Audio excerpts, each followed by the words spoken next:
नमस्कार, मैं हूं विनोद महला। आप देख रहे हैं द मुद्दा। 2014 में भारतीय जनता पार्टी ने हरियाणा में कमल का फूल खिलाया था। 47 विधायकों के साथ पार्टी सत्ता में आई। 2019 तक भारतीय जनता पार्टी ने दावा किया बिना खर्ची के उन्होंने नौकरी दी और काफ़ी विकास कार्य गिनाए।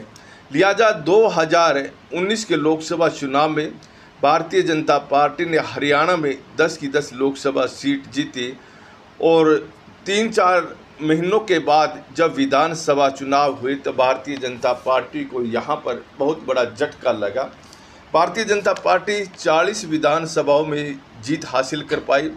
तो देखिए, कांग्रेस पार्टी ने 31 विधानसभाओं में जीत हासिल की थी।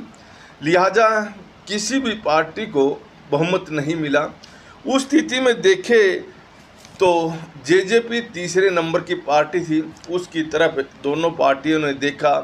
लेकिन जेजेपी जो दुष्यंत चौटाला की पार्टी थी, इंडियन नेशनल लोकदल से अलग होकर पार्टी बनी थी, उस पार्टी ने भारतीय जनता पार्टी की तरफ रुख किया। हालांकि जेजेपी के बगैर भी भारतीय जनता पार्टी सत्ता बना सकती थी। आज़ाद विधायक उनके साथ थे और एक विधायक गोपाल कांडा जिनकी अपनी पार्टी है वो भी बने हुए थे। उनके दम पर सत्ता बना सकते थे, लेकिन ये सत्ता लंबे समय तक नहीं चल सकती थी। कारण था कि आज़ाद विधायक कभी भी धोखा दे सकते हैं और यह होता हुआ दिखा भी है। तो देखिए, जेजेपी के साथ गठबंधन बना। अब सवाल खड़ा होता है कि जो 10 सीट जेजेपी ने हासिल की थी 2024 के अब जो लोकसभा चुनाव हुए हैं उसमें उन सीटों पर क्या स्थिति है, किस पार्टी के पास ये सीट जा गई है। तो इस पर बहुत सारे लोगों की नज़रें हैं, बहुत सारे लोग जानना भी चाहते हैं। दरअसल इन्हीं की वजह से भारतीय जनता पार्टी की सरकार 2019 में बनी थी।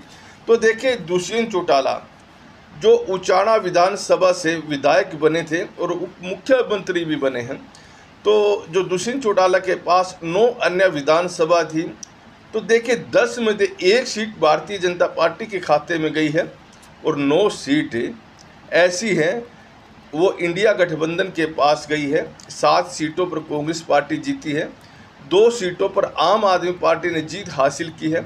हालांकि देखिए तो ये जो 2 सीट आम आदमी पार्टी ने जीती है ये कांग्रेस पार्टी की मानी जाएगी, क्योंकि हरियाणा के अंदर आम आदमी पार्टी के पास कोई ज़्यादा सियासी ज़मीन नहीं है। गठबंधन था और कांग्रेस पार्टी ने इस गठबंधन के लिहाज से आम आदमी पार्टी को वोट दी थी। तो देखिए कौन कौन सी ऐसी सीटें हैं जहां पर 2019 के विधानसभा में जेजेपी ने जीत हासिल की थी और अब कांग्रेस पार्टी, आम आदमी पार्टी और भारतीय जनता पार्टी ने इन सीटों पर जीत हासिल की है।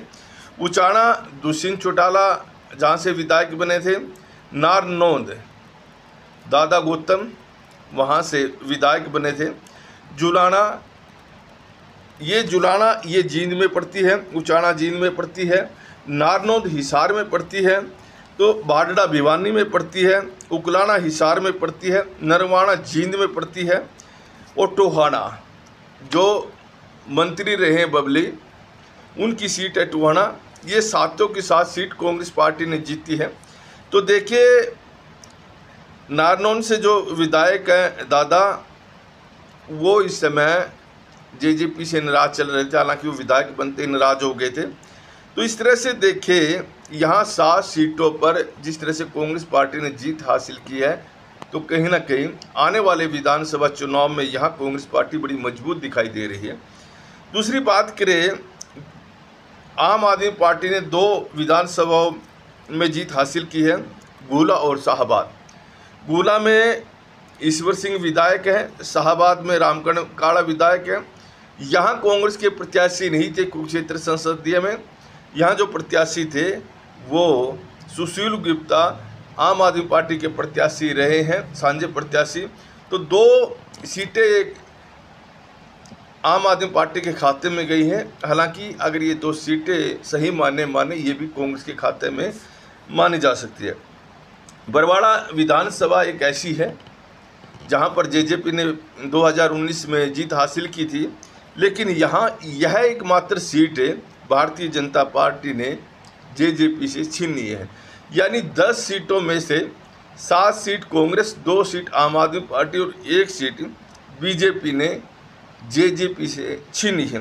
तो इसी तरह अगर हम बात करें इंडियन नेशनल लोकदल की, इंडियन नेशनल लोकदल के पास 2019 में एकमात्र सीट एलनाबाद थी और इस सीट पर भी कांग्रेस पार्टी ने 2019 के अंदर भी जीत हासिल की थी। अब 2024 में भी कांग्रेस पार्टी ने जीत हासिल की है।